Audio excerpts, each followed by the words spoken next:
A Texas high school valedictorian leaves the audience in tears with an uplifting graduation speech dedicating it to his late father, just hours after his father was laid to rest. Listen. My father died yesterday, May 15th, 2024.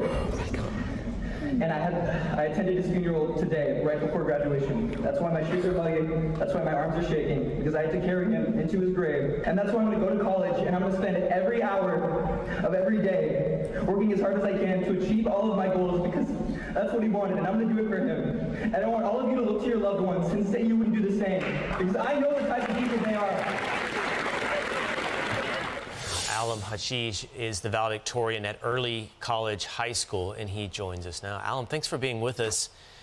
Man, what an incredibly strong moment. You know, I can just tell you, someone who lost their father at a fairly young age, a little bit older than you, that's a very difficult thing to do, to get up in that moment and be public and speak.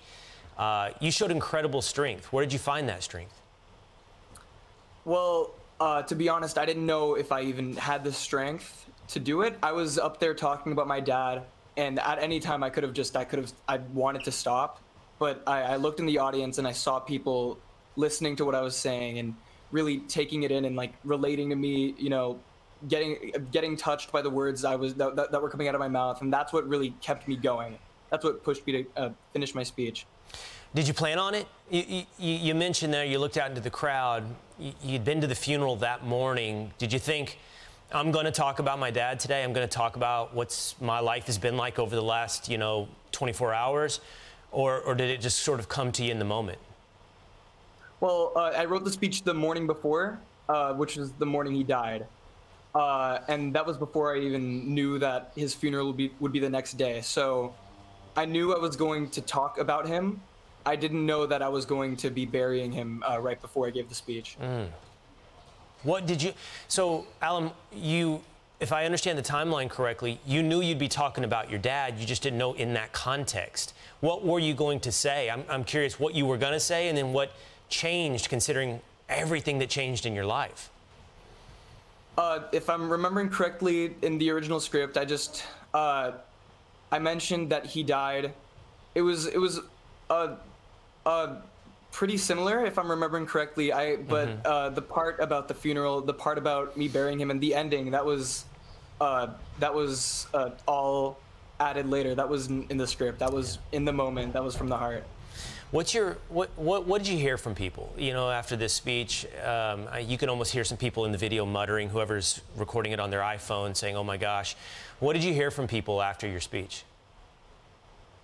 A lot of people, a lot of my friends, they told me they didn't know, but they all told me they were proud of me. A lot of people who I didn't know, they came up to me, they told me how strong I was. They told me about their loved ones that they've lost. It was really, it was really a touching moment. After I gave my speech talking to everyone, it really made me feel so much better.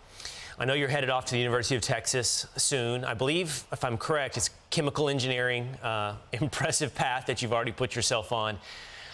You know, and I've mentioned this, you know, fathers are a source of advice. Fathers are, you know, where you pick up the phone call when you need to help, you know, have some problem answered. I'm curious, you know, as you sit here today, Alem, you know, what is your takeaway from everything that's occurred in your life over the past, you know, short period of time and where you're headed in the future? My takeaway is that anything I accomplish, I'm going to do it for my family, because they truly are the ones that have always been there for me and will keep being there for me. So I'm going to keep working hard, like I said in my speech. I'm going to do it for my mom and my sister, and I'm going to do it for my dad. Well, I just met you. I never met your dad, but I think I feel fairly safe in saying your dad would have been incredibly proud of the way you conducted yourself. Alem, awesome. Thank you, man. Of course. All right. Rachel, over to you. Oh, wow. We're proud of him, too. And, Absolutely. Will, you were the perfect person to do that interview. I'm Steve Ducey. I'm Brian Kilmeade. And I'm Ainsley Earhart. And click here to subscribe to the Fox News YouTube page to catch our hottest interviews and most compelling analysis.